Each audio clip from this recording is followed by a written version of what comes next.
mga bayan, welcome pong muli sa ating latest update rito po sa area ng Kabuyaw na kung saan mga bayan ay tapos na rin po nabuhusan ng isang poste mga bayan, no? Yung sa soil testing nila mga kabayan kung ano ang klaseng soil, kung ano ang klaseng lupa na mayroon dito sa area ng Kabuyaw. Kaya sa ngayon po ay halos every 5 kilometers naghuhukay sila, no? Para sa soil testing mga kabayan. Mula rito sa Kabuyaw, papuntang Santa Rosa, doon banda sa may Kabuyaw to Santa Rosa, mayroon din po doon mga kabayan. Tapos na rin po, nabuhusan na rin po, no? At itong areang ito ay papunta po itong Banlik, Mamatid, no? Calamba, Laguna.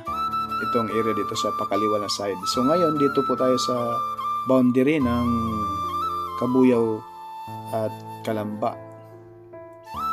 Silayan po natin rito mga bayan, nakatambak na po yung mismong mga heavy equipment, no? Dahil next year puspusan na po ito mga kabayan ang paghukay nitong columns, no? Nitong poste ng PNR NSCR South mula Calamba, Laguna hanggang Solis, Maynila na po ito mga bayan. Masisilayan po natin sa baba natin na napakarami na pong heavy equipment. Hindi lang po dito, pati rin po doon sa may Santa Rosa, Laguna.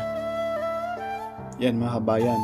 Yung haba nito mga kabayan, Calamba to Solis, Maynila, may haba po siyang 56 kilometers mga kabayan, no?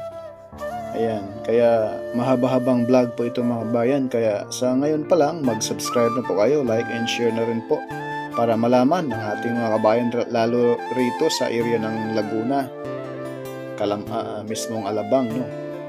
Ayan, para malaman ng publiko yung mismong progress nitong PNR NSCR South.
Kabayan, itong Solis to Calamba, Laguna mga kabayan ay mag-open po ito ngayong 2025 base po rito sa nilabas dito sa mismong ating source, no? Yan sa baba natin mga kabayan ay yan po yung sa Mitsubishi, no?